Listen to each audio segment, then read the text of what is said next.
And right now, I think most people who are tuning in today are probably here because we currently have a solicitation out that's due on July 1st for planning grants. And that's really to help develop partnerships of organizations to serve environmental justice populations in Massachusetts. It's $50,000. We want to give you a grant to put together a partnership that's going to be successful. And we also are going to soon, on the eve of, hopefully right before the July 1st deadline, we hope to have some implementation grants for workforce training out. So if you're not that interested in the planning grants and you want to go straight to proposing a training program, we should have those out. Look for those in mid to late June. And if any of you who are on tonight or today are interested in being on our email list where we send out new information and new webinars and new recordings and new solicitation opportunities, I would encourage you to put your name, your organization, and your email into the chat.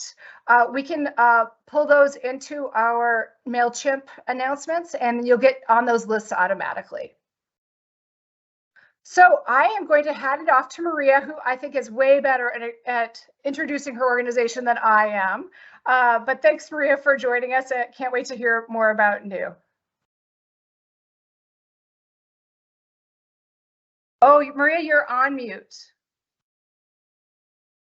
Once a day I do this. So good afternoon, everyone. Happy Wednesday. Thank you so much for allowing me time to come and speak with all of you today. I do see a familiar name in the group. Antoine, I see you. I haven't seen you and spoken to you in a while. Good to see you.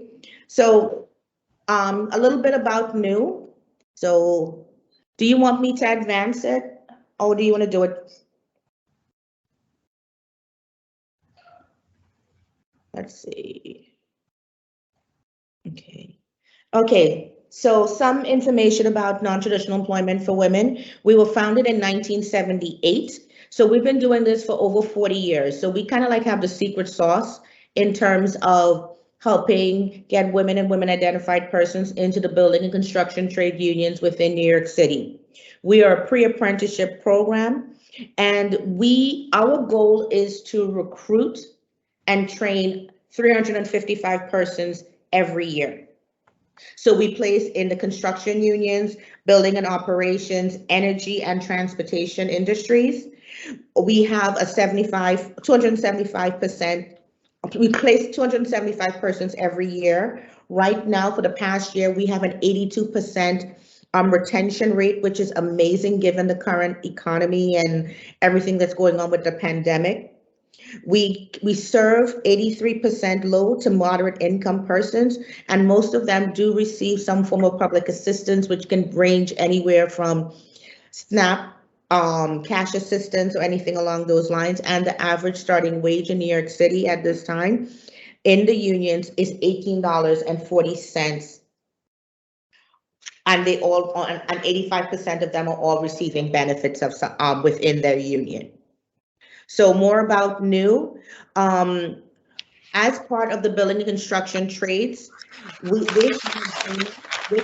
that they are going to increase the number of women and women identified persons getting into the trades by 15%. And this agreement was made about 3.5 years ago. So yearly, they're going to increase that number. And we have a staff of about 14 full-time staff and 20 plus part-time staff, which range from math instructors, carpentry, electrical instructors, shop assistants, call center, you name it, we have it on our team. Our current enrollment numbers are 234 persons. So as of today, we have another, let's just say we're in May, we have another 2 months to make the remaining, to get to our 300 goal, which I know we're going to meet and exceed, because COVID has kind of adjusted how we do training. We had to pivot towards online learning, which a lot of agencies had to do as a result of the pandemic. And we have been coming back to do our hands-on in the building as things improve on a day-by-day basis. So the requirements for our program: self-identified as a woman, trans or non-binary. You must be 18 years or older. High school diploma or high school equivalency in hand. Physically fit. So the building and construction trades that we are supporting our students to getting into, you're not standing up, you're not sitting down. It's a physically active position. So you need to be able to lift, push, pull, carry up to 63 pounds and stand for a minimum of 7 hours upon completion of our training program, which can be a little bit challenging for some of our students when they first sign up, because they don't necessarily understand that it is how real it really is until they get into the shop, and then they start moving, lifting and pulling and climbing, and then they get a full understanding of what it is that we do and what we're training them for. The pandemic has had that big impact, so where we would typically do hands-on with them every day if they were in the building, it is now done only when they come into the building, unless they're doing some kind of physical activity on their own, which is something that we do encourage. So basic requirements: high school diploma, GED, birth certificate, passport, proof of residency, social security card, proof of address, proof of identification, and proof of income. These are the basic requirements that we request, as well as the union's request. So we mirror in terms of like our asks across the board, so that way it's nothing new that they're going to be expected to provide. And also we have copies of these documents, so when we are forwarding a student over, a graduate over for placement and a recruitment into a particular union, we can always forward that entire packet with their permission to that particular union. Our core curriculum. This is where we start talking about the really good stuff that we do at NEW. So at NEW, we do a lot of hands-on skills in terms of carpentry, electrical, and we do either plumbing or painting. We focus heavily on the lifting and carrying, because different trades have different requirements in terms of what they have to lift, push, pull, and carry on a daily basis. Some trades can be on the lower side, where 35 to 40. And then you have some trades that are going to require you to pick up a jackhammer of 95 pounds plus. So we try to get our students to that middle ground, which is at 65 pounds, so that way they can be comfortable, not just only picking it up, but picking it up and moving with it. We also spend at least 20 hours of every cohort working on trades math with our students. We have an extremely comprehensive trades math curriculum that digs into every aspect of math, everything from the decimals, the percentages, the conversions, going into some geometry, basic trigonometry, and especially for our green cohort, it goes even deeper into some of those areas. All our basic cohorts receive their OSHA 10. We have a host of trade speakers who are all graduates of NEW. So they're speaking from a position of having walked and sitting in the seats where those current students are sitting, as well talking about their experience in terms of deciding their trade choice, getting into their trade, and what every day looks like for them. We also provide a lot of soft skills workshops, as we have a dedicated social services team and an employment team on staff, and a host of partners that we work with, that we cover content on everything from sexual harassment, understanding unions, career goals, career planning, communication and feedback, self-esteem, managing emotions, all of these different areas to help a person be the best possible version of themselves to be successful in their trades.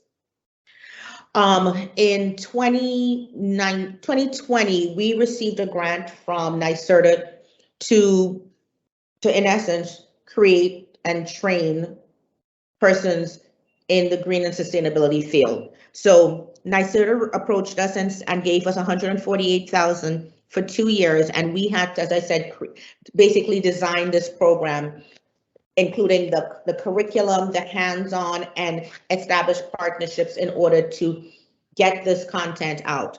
The enrollment goal, I apologize, I'm sitting near the window by the street, so I think there's construction going on down the block, so I apologize for the background noise.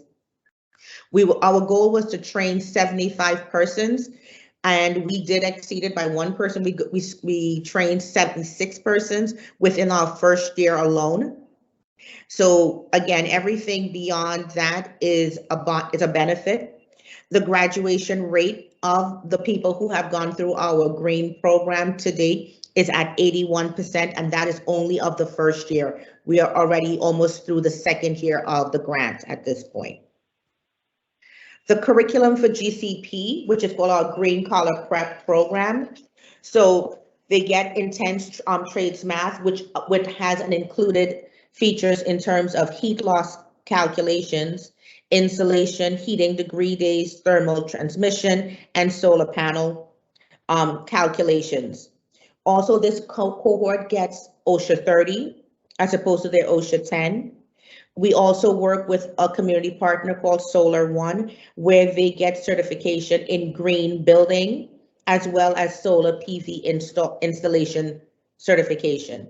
And it's hands-on, it's theoretical, theory-based as well, so that they're walking out empowered, energized, and very aware of how the work that they are going to be doing can benefit and support the environment.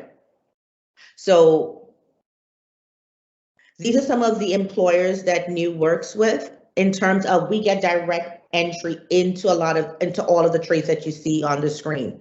So plumbers, electricians, sheet metal laborers, carpenters, all of the trades that you see, companies, whether it's transportation, company, energy, we all work directly with them. Local 3 would typically do in New York, would typically do a test twice a year, and they will contact New and let us know that they're testing. For example, they're doing the test in August.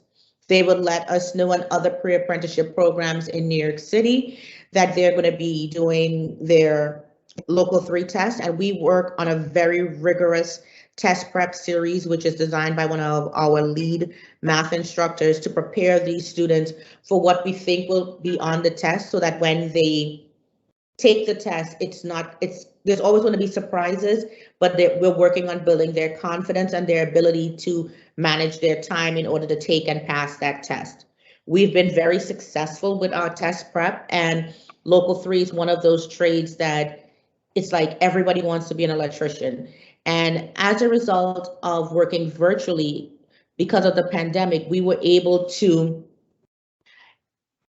use that time to add a little bit more curriculum and beef up our intro to electrical theory curriculum, where we are talking a lot about sustainability. We have standalone sustainability content, but in terms of talking about solar panels, talking about how the system works, and students are gravitating a lot more to electrical as a trade choice, to the point where when we have a class that's getting ready to graduate, when we ask them what their trade choices are, if we have 20 people in the class, at least 12 to 13 people of that class are saying local 3 electrical at this point. It's been a major shift over the pandemic to that trade. We have a dedicated social services team. The director is a licensed social worker, and as a result, we are able to provide that wraparound support for our students and actually anybody who walks through our front doors, not only while you're in the program, but even when you graduate and get placed in your trade. We can support you with everything from childcare, housing assistance, medical. If you have to apply for unemployment, we can support you with that. If you have to apply for health insurance, we have you there as well. If you need to apply for any kind of benefits like cash assistance, food stamps, whatever, we are there to support. We are in the process of searching for a child care coordinator, and that person's role will be dedicated to securing childcare for our participants to make sure that to help them be confident and feel confident, but that the childcare, that provider that they have for their their child or children takes that little bit of a weight off their shoulders so that they can focus on being in the program and even being in their trade. So if you know of anybody in New York City who might be interested in becoming our child care associate, please do not hesitate to reach out to me and let me know. And I'm really excited about this because child care and housing are two of the biggest problems that women do face when they get into the trades. So we are doing our best to try to help improve those rates on our end by providing this support at NU. We also provide counseling that can support our students while they're in the program and beyond. It doesn't matter if you're a graduate, a current student, you've been placed 10 years now and in your trade, our doors are always open in order to support you. It also works with our employment team that they also provide that wraparound support. So if a person is on the out of work list with their union, they can contact our retention coordinator, and that person will support them with connecting them with probably one of our signature projects where they can find employment, help them build their skills. If they're encountering any kind of challenges on that job, they can work with them as well as connect with our social services team so that they have that holistic support to help get them back to work as soon as possible and minimize or eliminate the barriers that they are facing at this time. The application process for our program, we do an information session twice a week that's being done virtually. We're hoping to resume in person at least once a week on a trial basis shortly. You have to test for adult basic education called the TAPE test. At this time, we're testing at a 7th grade or better in 2 parts math and reading comprehension. And we do provide tutoring as needed. We have test prep availability both on a Saturday for people who need it. We also have our info sessions in the morning and in the evening to meet the need of those who work or go to school during the day. Right now, our tape testing is done on a Thursday morning, but we do have evening availability for those who need it. After you take and pass your tape test, you transition into the phase of the interview where you'll meet somebody on my team because I'm on the training side, and they will talk with you about pretty much the why do you want to do this.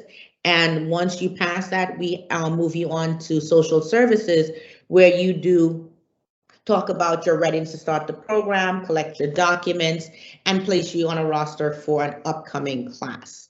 So that's new in a nutshell. Our program, our green program, tends to have a wait list because everybody wants to get into it because they get that additional training that you would get, which is different from our basic program.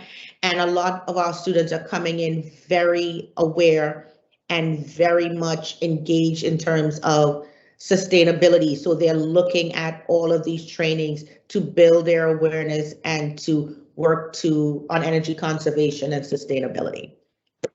I'm open to questions either now or once we move into the breakout group. Let's hold questions. If people want to type questions in the chat for now, I want to make sure we get through all the content, and then hopefully we can break out or address questions. So I think Antoine is up next for speaking, and let me make sure he's unmuted. Yeah, I am. Can you hear me? Yep, we got you. Let me move to the next slide. Sure. And to be sure, you're going to be driving? Is that what I understand? Yeah, I think that's probably best. Just let me know. Probably safest. Oh, whoops. Especially with my my internet bandwidth sometimes gets a little bit choppy. Did everyone lose the slides, or was it just me? Yeah, let me. The content can't be displayed. Yeah, I have it up if it's helpful for me. Oh yeah, do you want to? I think you can share. If you can't, we can change. Let me see. Did that come up for everybody? I don't see it. Not yet. Not yet. Okay. It says it wants to. If not, I should also have it pulled up. Yeah. Yeah, it's one of those bandwidth things. I try to come on camera. I'm connected on 2 devices, so thought it might be nice here, put a face to the voice. Can everybody see me at least? Or that's also not happening?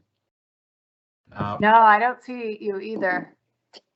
Oh, no. So it is very choppy. Okay. Well, Do we see Dwayne, some let me slides now? No? Yes, I see slides. Yes. Okay, let me move forward to Antoine's stuff. Right there, yep. Yep. Okay, go ahead, Antoine. Oh, yeah. So, team, unfortunately, I think that it's going to be a little bit choppy here. So you may need to help me a little bit, Dwayne. But happy No problem. to dive in and navigate this with y'all. I apologize, not on camera. Whenever I present, it's always fun to be on camera, and I do appreciate that you all are on camera, so I can talk to an audience, not just a bunch of black tiles, right? First of all, I'd be remiss if I didn't give a shout out back to my girl, Maria Buckmeyer. It has been far too long, and I was excited. I shared with Beverly that you and I go way back. All right, we've been doing these green trainings. Wow, well, maybe upwards of a decade together. So exciting to be back in the room here with you. And also love to introduce my colleague, my partner, Dwayne Norris, with an organization called Soulful Synergy. He and I will be tag teaming this presentation. He'll come in a little bit later and wind us down and wrap us up. All right. So it was interesting listening to the new presentation, right? It's going to be a very different approach to describing our program here. But I do want to mention that, our programs actually work very well together. We're privileged, honored, humbled, and very appreciative to receive so many great candidates into our program out of the new graduates.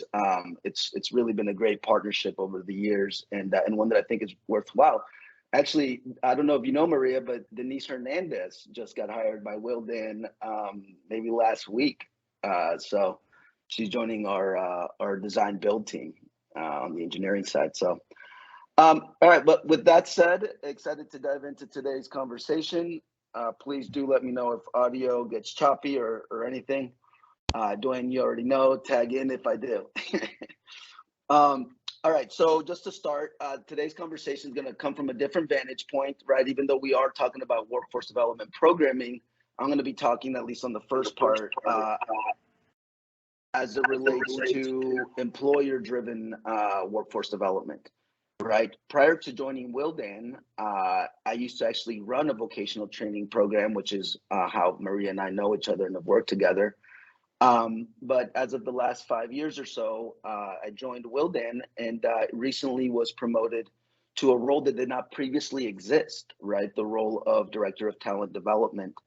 And frankly, this role was created largely based on the success and on the value that the company is seeing from our workforce development efforts. So do you just want to kind of speak from the employer side that it's something, when it works well, it's something that really checks a lot of boxes and really, is a win-win for everybody. So with that, a little bit on myself and Willdan. Again, Antoine Cannon, Director of Talent Development. I've been with Willdan now for maybe 4 or 5 years. Prior to that, ran Envirolution, a job training and staffing company that worked specifically in energy efficiency, vocational training. Willdan is a large company, right? They are, I think, one of the 5 largest energy efficiency firms nationally. We're a publicly traded firm on the NASDAQ, over 1,600 employees, have recently acquired 8 other companies, including Lime Energy, the White Group, Genesis Engineering locally. So, we have a big appetite for growth, big growth trajectory. And that's frankly, next slide, where a lot of this came from, right? The fact that we are growing and needing to be able to accommodate the growth. So there may be a little bit of a delay, but I'll just assume if I say next slide that you're moving on and I'm following along on my side as well. So the next slide here just shows you a little bit of our footprint, right, in one of our main areas of work. One of the main things that Willdan does nationally is we implement energy efficiency programs on behalf of utilities like Con Edison and Eversource, as well as for government agencies like NYSERDA and otherwise. And so in these programs, as many of you are aware, next slide, historically, these energy efficiency programs have primarily focused on lighting efficiency, lighting auditing, lighting upgrades. The reason for that is pretty obvious to folks in the industry, right? Which is that lighting is the low-hanging fruit. It is the best savings for the lowest cost, the easiest to verify, frankly, easiest to install relative to other types of upgrades. But you know, a number of different circumstances are causing companies like Willdan to have to diversify, to have to move away from lighting as our main and sole focus, and start to look at other technology areas like refrigeration, HVAC, heating, you know, hot water, building shell, building envelope, and so you know that's easier said than done, right? I mean, we've been talking in the energy efficiency program management space about getting into HVAC and refrigeration or non-lighting technologies for over a decade. And frankly, if you look nationally, very few programs do offer much more than lighting, just because there's been so much opportunity in lighting and it's been so cost effective. But Willdan here, you know, our client in New York City, Con Edison, drew the line in the sand in 2018 and said that by 2025, we need to have more than half of our energy savings coming from non-lighting, right, on track to be primarily non-lighting here in the next handful of years. And so with that, next slide. Dwayne, I just, you want to make sure audio is working good, and you guys are on the slide with the heat pump incentives, right? Yes, sir.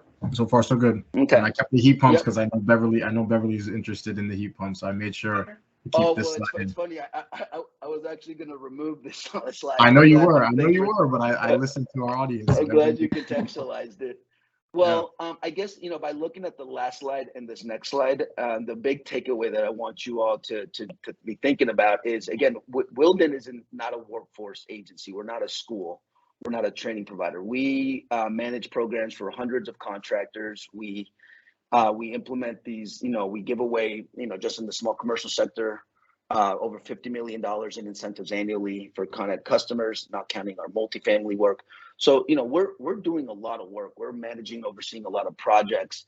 And to give you a sense, we've been doing over 4,000 projects annually. And so when Con Edison asks us to diversify and to pivot away from lighting, this is not an insignificant undertaking, right? This is retooling our staff, retooling our contractors, recruiting, hiring new folks, new software, new technologies, new processes, new engineering protocols. So this was a big undertaking, and you know, to compound to the challenge, New York State is on a big trajectory, right, towards electrification. And so not only do we have to run our standard programs, but we also recently took on what's called the Clean Heat program, which is a heat electrification program, which also had a lot of challenges, right? A lot of training needs and a lot of employment and hiring and workforce development opportunities. So with that, if you next slide, kind of present the challenge and the need here and the opportunity. So essentially, Willdan, back in 2018, we found ourselves 2019, not, you know, with the task of diversifying our programs, the challenge of never having done this before, the challenge of training ourselves and our stakeholders, and even though, again, energy efficient HVAC you would think is not too dissimilar from energy efficient lighting, it really is. You know, I use the expression lighting is like checkers and non-lighting is like chess.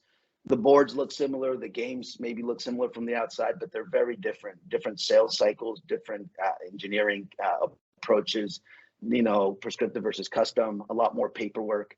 So all of this led us to, you know, decide or come to the idea that rather than training contractors one at a time, rather than training job seekers and new hires one at a time, next slide, let's put an academy in place. Right, let's put a workforce development talent pipeline program in place that would serve to really specifically train job seekers that were looking to get into the space with the same type of training as our new hires get. They would get the engineering training that would prepare them for certifications like the CEA, like the BPI, like the G Pro, like, you know, many of the credentials that we're training folks for, but would also have that real world on the job software, technology, standard, code specific training that we needed to give folks to hit the ground running. So our goal was to develop a program, right, that would eventually actually become a requirement for our contractors. So it would actually become a QA/QC mechanism. However, as I noted, we were not training providers. So what we did is we recruited a team of MWBEs, minority women business enterprises, academic institution partners, and nonprofit partners. And we developed, conceived of a clean energy academy, right, that would recruit from diverse and deserving communities to make sure that we're bringing these opportunities, you know, to folks from all walks of life. We were very fortunate to be able to leverage funding from NYSERDA, right, that made that made all this possible. If it weren't for the NYSERDA funding, you know, unfortunately, I don't believe that Willdan would have pursued this. I mean, it's a big undertaking, a lot of cost. You know, we're investing into it, but without these funds, it would have been a much more challenging endeavor to get a company like Willdan, right, a for-profit company, to really sink their teeth into this. And the idea was, again, to pilot it with a couple of our technology areas that we had most need in the short term, HVAC and refrigeration. And if it worked, we hope to scale it to other technology areas and to other geographic territories. On the right, you see our strategy, right? So the strategy is 3 phases. The first phase is one where Willdan works with our training providers, partners to develop really what we think is best-in-class training materials that, again, are hitting the different check boxes of not only getting people prepared for certifications, which we need, which we want, right, which everybody is excited about for the feathers in the cap, but that also gave them that job-specific software program-specific training that really, frankly, they can't get elsewhere, we find. After the curriculum had been aligned to the industry need, we then work with our educational partners. New York Institute of Technology has been one of our main partners in this capacity. They take our curricula, they work to provide CEUs, they work to accept it into their undergraduate and graduate academic programs, right? So that again, we're giving more credentials and more credibility to the training. And then ultimately, once we know it's aligned with the, I'm sorry? I thought that somebody was asking something. But what I was saying is, once it's aligned to the industry need and to the educational and credential standards, we then want to work with workforce partners to scale this, right? We want to train the trainers and empower them to then be able to implement this to their communities. Next slide. And haven't been on the other side, right? Haven't been on the side of the equation where we're trying to design the curriculum, trying to ask employers what their needs and where the opportunities are. It's just so exciting to now be on the other side and be able to help inform that, right? You know, my sentiment was, if we can just give these workforce agencies the blueprint, if we can tell them specifically what the needs are, the market will take care of it, right? Let's provide them with the support and the tools. And then, yeah, you know, we'll be on the other side, excited to interview the graduates. So with that, what does this program actually look like, right? So we piloted this program in 2020. In 2021, had 2 great, very successful pilots. And based on that, Willdan and our team is going all in on this. So we trained 120 people in 2020, 142 people in 2021, and we are on track to do 600 plus this year. So big growth year for us, partially due to a lot of success with grants and funding, and partially really due to Willdan deciding to invest in this and scale this program nationally. The offerings are what you see here on the top left. So it's a turnkey full service offering. We have the classroom training, right? At this point, primarily virtual. Historically, had been in person, right, and included a lot of hands-on. We're slowly starting to roll out more and more hands-on, right? So that includes doing, you know, walkthroughs, site visits, sample audits, things like that, visiting the warehouse to get training on the tools and the materials. We also prepare individuals for credentials, nationally recognized certifications, some of which you see on the bottom. So we do a very rigorous test prep, right? We're proctors for some, others we have to bring in other proctors, but ultimately we help facilitate the certification process. Once folks make it through our training and certification, we then want to help them get some hands-on experience. But ultimately, we want them to get placed. But if they aren't able to get placed right away, or if they're trying to get into an area that maybe they don't have experience in, we like to gap fill by giving them what we call capstone projects. These are real-world projects that are designed, co-designed with our partners. We have dozens of active employer partners and capstone partners that basically come to us with ideas of projects that they'd like to take on and maybe don't have the bandwidth. And so we do these as short-term kind of consulting internship projects, help the students cut their teeth, get some talking points for their resumes and interviews. Frankly, a lot of times these capstones end up just becoming employment opportunities because the host will like the individual and opt to retain them, although there's no obligation. And then, we have a full career services offering, resumes, cover letters, where to find jobs, interview prep, interview coaching, everything to even helping them set up independent consulting agreements and even set themselves up as sole proprietors if they want to be able to pursue opportunities on the consulting 1099 side. And lastly, we, through our own offerings and through our partners, are able to provide access to a lot of continuing ed. So we're very big on continuing ed and continuous advancement and improvement. So that's a big part of it. On the right, you see some of the jobs that we're placing people into. These are the main 8 tracks. Of these, there's probably 4 or 5 of them that we're most prolific in, right, or have the most traction in the short term. Although some of our training coming up is going to get us into these other areas. So out of the 8 that you see noted here, sales and outreach is a big one, auditing and analysis, project coordinating, incentive administration, the first 4, or frankly, we're busy with those. And on the back end, design and engineering and inspections are big areas that we're able to get folks placed into. We're actually rolling out some installer training later this year. So we are hoping to get more active in those areas. And Maria, not for nothing, but that'd be a great place for us to synergize some more because it's going to be, very hands-on electrical based. So it could be a good opportunity for some of your grads on the electrical track. On the next couple slides, I just wanted to give you all a taste of what this actually looks like. It's a lot of slides and a lot of words. Right, so just a couple pictures here. This is what the training looked like before COVID, right? This is our first couple cohorts. We hosted them out of the Willdan warehouse. So you can see us doing a tour of the warehouse on the top left. And then some of the pictures you see around the corners are of us doing a pro bono audit, energy audit of a family health center in Harlem. You can see it was a bit of a group activity, right? So we're going out there and sort of coaching them on how the audits are done. And we had a mentor supervisor. This instance, it happened to be me, but often, fortunately, it's not always me, right? Don't have all the capacity. But yeah, and I just wanted to share, all the stars that you see in the picture in the top middle, those are all folks who are now working in our ecosystem. Those are all folks either working directly with Willdan or with Con Edison or with our subcontractors. So, we're very proud that we've had very good success rates. Now, Maria, I was actually very proud of your success rates too, 82% retention. That's amazing. Finger snaps to you and the new crew. Doesn't surprise me, frankly.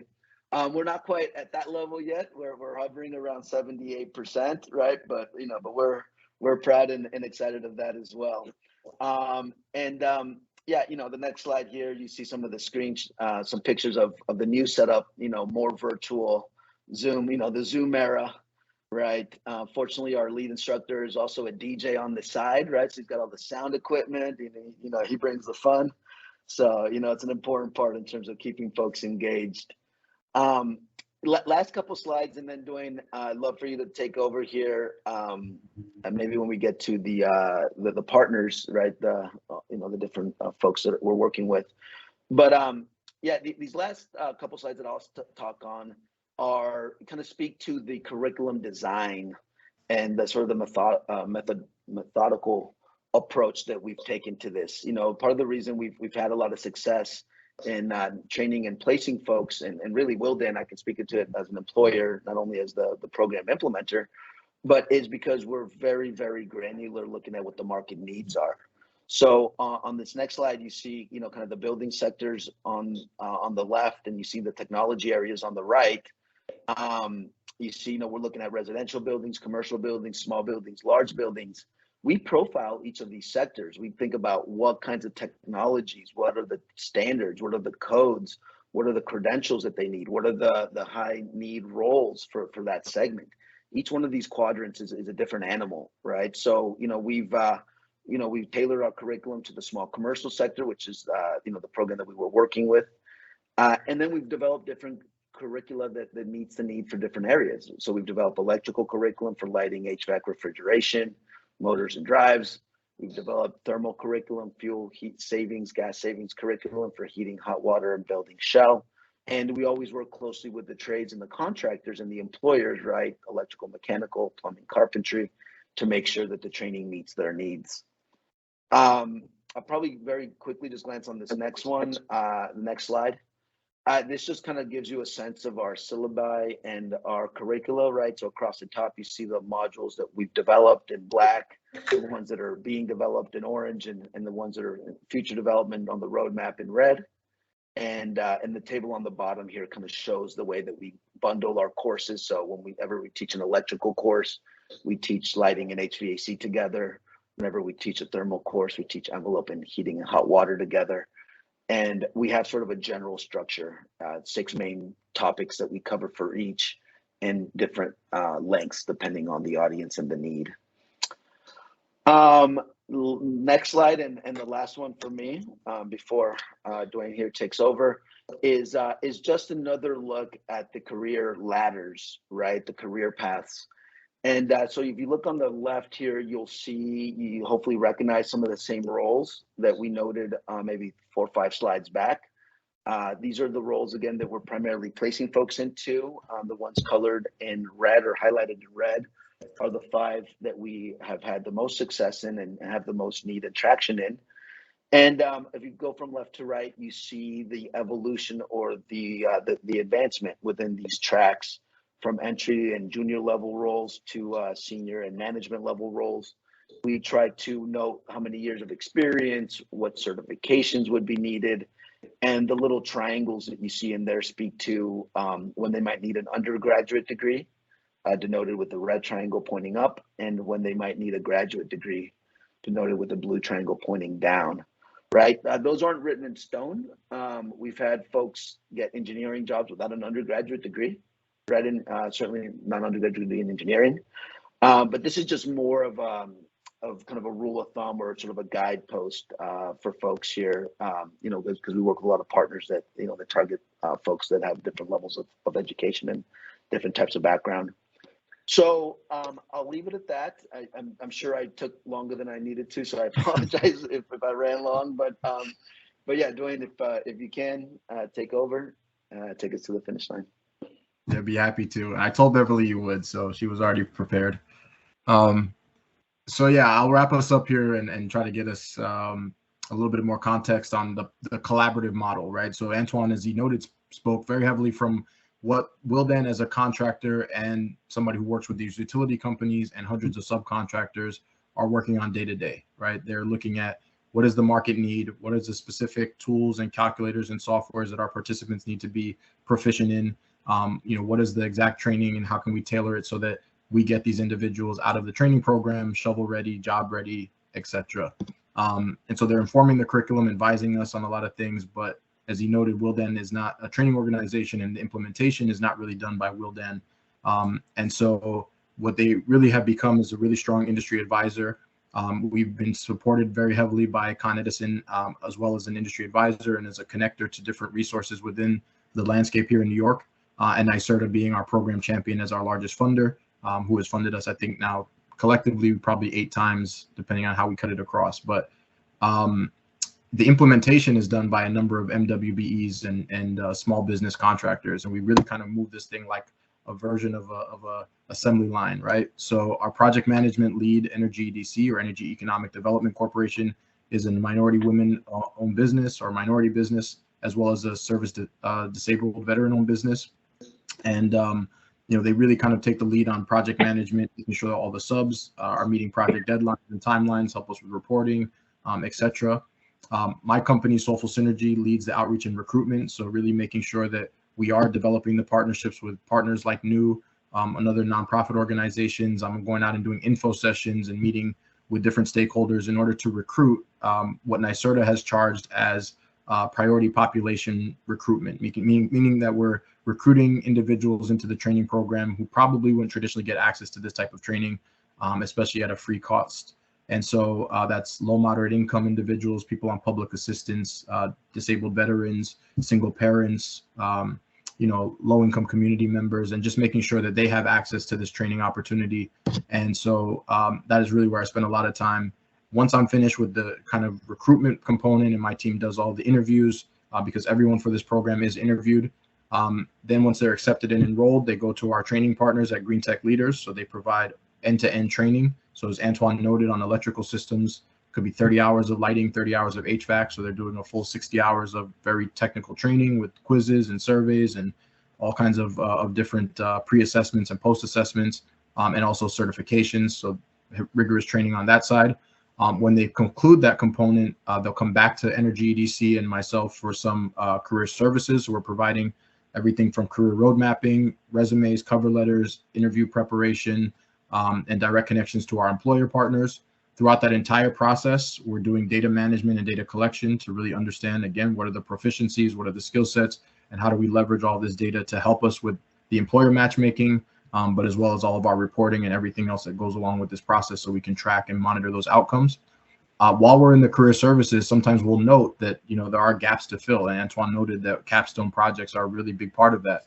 That if someone goes through a class, has never been in this industry before, and thinks they want to do auditing, but have never actually been out in the field to do an audit, how do you get them that hands-on experience? And so the capstones are really a way that we're able to leverage, giving them those hands-on experiential learning opportunities. And so that's managed through Cowie, which is an engineering firm that's local, also an MWBE, similar to Soulful Synergy. And so that is the core team that really helps to facilitate all of the day-to-day work.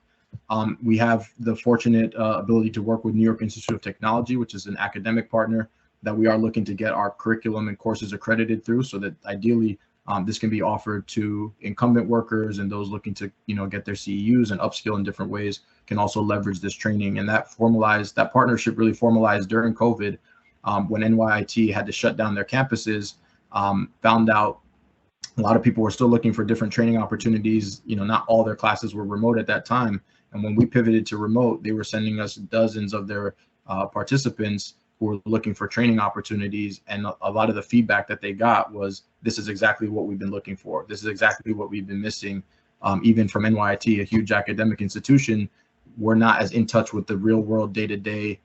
What is it that employers are looking for? What does the actual landscape look like? And so they found a lot of value in that.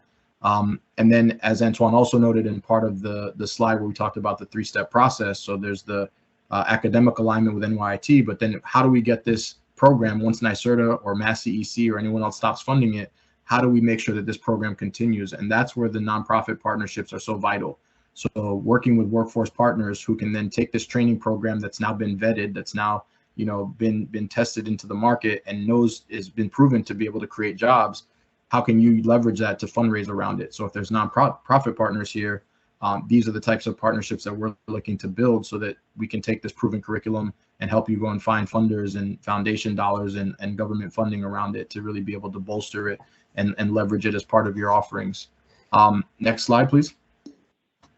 So we covered a little bit of this on the numbers, and just to give you a quick snapshot of the 2 years that we have the most current data for, we're going to dig into the last 4 months of this year because that data is also pretty cool.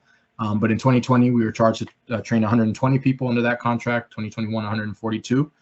You'll kind of notice that we're getting a pretty decent mix of education levels. So about 30%, 35%, kind of across the different spectrums of high school graduates, college graduates, and others. And, that's kind of by design. Like, we're very excited about the fact that, there is not a heavy prerequisite to take this training. You don't have to have a master's. You don't need to come from a certain specific academic background. We like to say we can train anyone from Yale to jail. And we literally are looking at, again, people who have a desire to work in this space and want to put in the effort, and we'll help them figure out how they can participate in this industry. And then on the right-hand side, you're looking at placements, and we just differentiate between placements and employment. If we help to place them, we actually help facilitate interviews and connections to employers. That's a placement. If they went and found that job on their own just because we were able to give them the training, but they went in the market and navigated the space on their own, that's an employment. And so we were not required to recruit only job seekers for the last couple of contracts, and some of our new ones were very focused on job seekers only. But we were getting a lot of people just looking to upskill, who were coming to us, sometimes employed, but looking to upskill. So you'll note we're very focused on the right hand, just looking at those participants who are unemployed. And out of those participants who are unemployed, we have about 73% placement. And as Antoine noted, it's closer to about 78% current. So next slide. Won't spend a lot of time here, but just to note, that we are working, thankfully, within an ecosystem, and anything that you're looking to do in Massachusetts, I think you want to think about a similar approach where, again, you're not operating in a silo, just doing training and hoping that the jobs will be there, but that you're connecting with employer partners, you're connecting with utility companies, that you're thinking about what are their needs. And so that is really how we've been able to leverage, the network that we have here in New York, is really understanding what are these employers' pain points. And every so often, quarterly, for the last couple of years, Con Edison invites us to their quarterly SMB contractors meeting in order for us to present this program to all the different contractors that work on the programs that they work with, so that we can better explain the program, so that they can sign our intake form, and we can get a sense of what type of employment they need, and then make those connections. Next slide.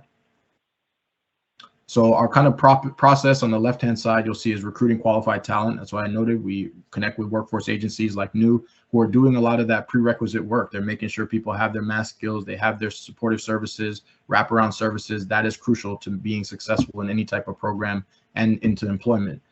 So really making sure that we're leveraging partnerships who are already doing this work at a high level, and then doing our evaluations, our screening, etc., facilitating partnerships. And on the right-hand side, New York is very focused on workforce in a lot of different ways. So not just providing the training dollars, but also providing the placement dollars. So these are on-the-job training ponds, Pond 3982, Pond 4000, and the most recent one, Pond 4772, called the Climate Justice Fellowship, which actually cover the cost of people's salaries for 6 months up to a year. And so this is also an incentive for employers to, look at onboarding new recruits, because it cuts their costs, and it makes it a little less, scary to take on new hires when you're getting 75% of that or 90% of that salary reimbursed. Next slide. So as Antoine noted, the outlook for this year and next year are continuous expansion, not just through NYSERDA dollars, but also through funding that Willdan is putting up. And again, they're not hiring every single person that graduates from these programs. So they're investing in it as a useful resource for them to source talent, but also as a benefit to their subcontractor partners and others in the clean energy landscape. So this year, we're looking to run at least 4 programs that we've been funded for, probably about 20 classes, 500 students. Next year, continue to scale that. And the curriculum, as he noted, is continuing to expand into air source heat pumps and other training technology areas. And as we continue to do that, the partnerships continue to grow. And we need to continue to have a finger on the pulse of what's happening in the market to meet those needs. So really excited to be here today to share. The collaborative model is what we have found to be the most effective, by having, a number of different partners who are able to kind of specialize in their craft. And I'm happy to bring this into either a breakout room if Meets allows us to do that, or to stay here in the larger room and answer any questions. So thank you, Beverly, for the time, and thank you everyone for listening.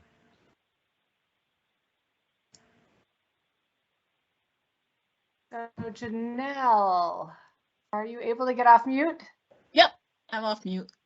So I think we're going to go to breakout rooms in a few moments, but just in the interest of making sure everyone understands what grants are currently available and what we're offering, we are going to have a webinar for the planning grant that is coming on May 2nd, and that webinar will just go over how to apply and kind of some of the details about who we're looking for to apply to this workforce equity planning grant.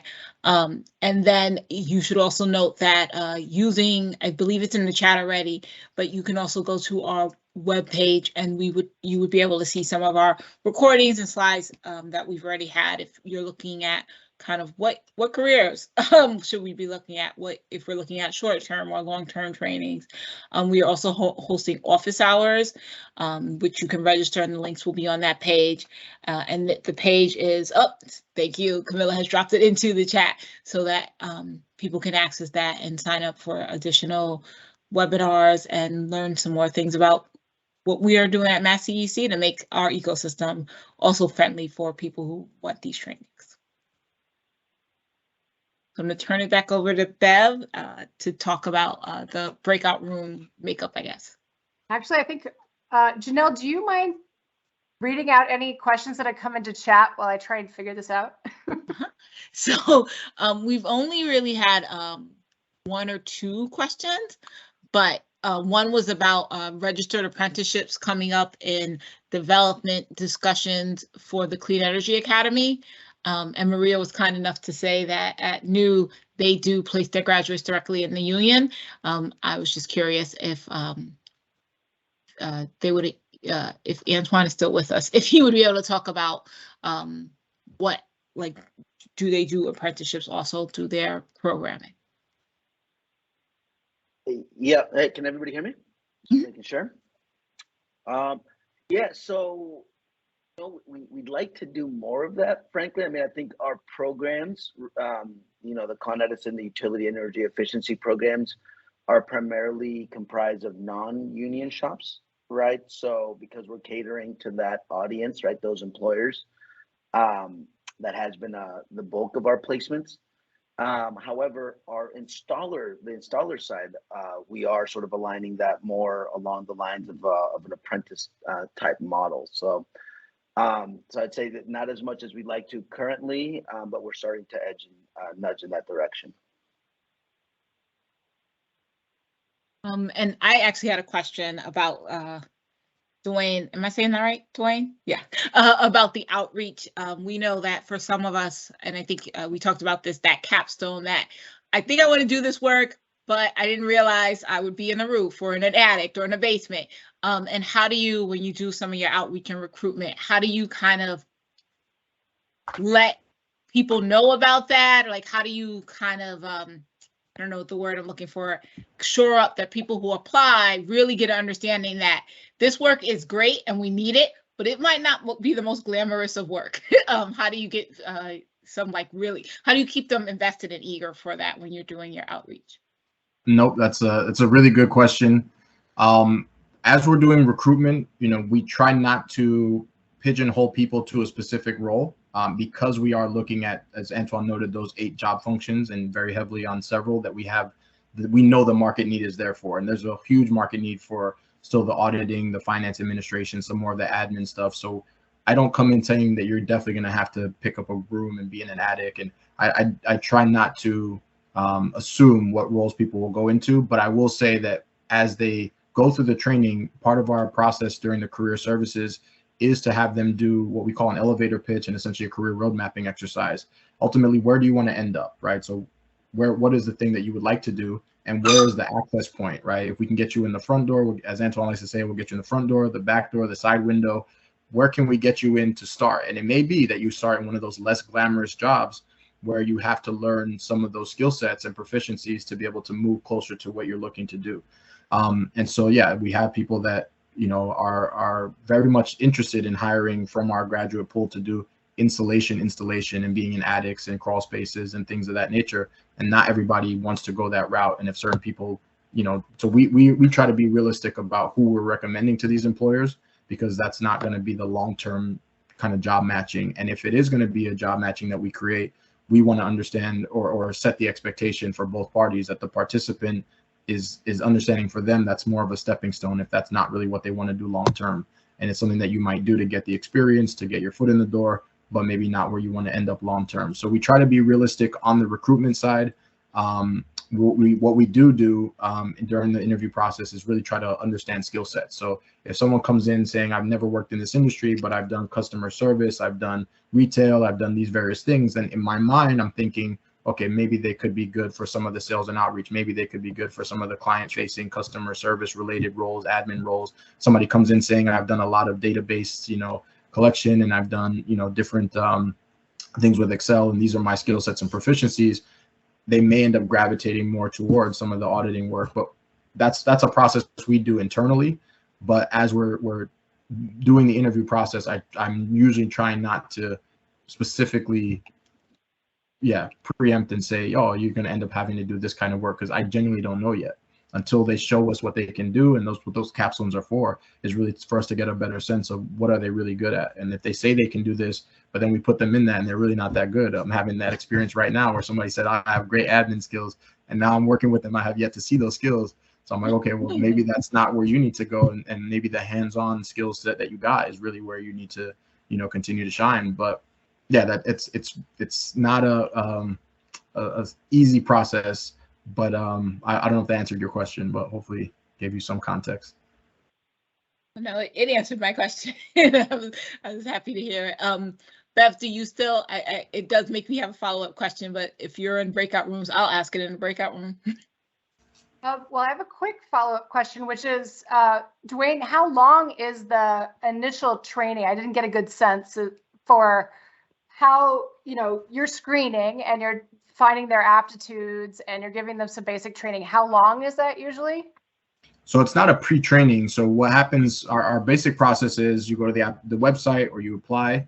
We get all that information and data on the back end. We follow up with an interview email. So that interview email will have class dates. It'll have the syllabus. It'll have information about the program for you to review and to schedule your interview. You can use Calendly, which is an app that you can schedule based on times that we give available. So they get to choose one that's most convenient for their schedule. We then interview a 30-minute interview. During that 30-minute interview, we are going through a number of questions to understand why are they interested in the program, what is it about this space that's intriguing, any background and skill sets that we can kind of absorb to understand what their proficiencies may be, and what transferable skills may exist. And then we're going through all of that data for all of the dozens of people that apply that we interview, and then selecting based on the cohort size that we're looking for. Then once we start the program, they're getting about 60 hours of training traditionally, in addition to some other stuff. And in addition to the career services that is after that 60 hours. So our core training is 60 hours, but there's not like if you mean like a pre-training to that, it's really just a vetting process, screening process. And that 60 hours, is that like 9 to 5? Is it weekends, evenings, combos? Yeah, we've done different models. So during COVID, we were very successful with a daytime accelerated model where we're running through 11:30 to 6:30 daily. We were trying not to do 9 to 5 because we understood people were working from home. People had, sometimes kids that were still going to school in the mornings and sometimes needed flexibility. So we started a little later in the day. We did 11:30 to 6:30 with a 1-hour lunch break. So we're covering 6 hours of content a day, 5 days a week, 30 hours 1 week, 30 hours 2 weeks. So we're finishing that class in 2 weeks. Then we had a nights and weekends model that we were doing 6 to 9 p.m. 2 days a week. And then Saturdays 10 to 5, and that would get us done in 5 weeks.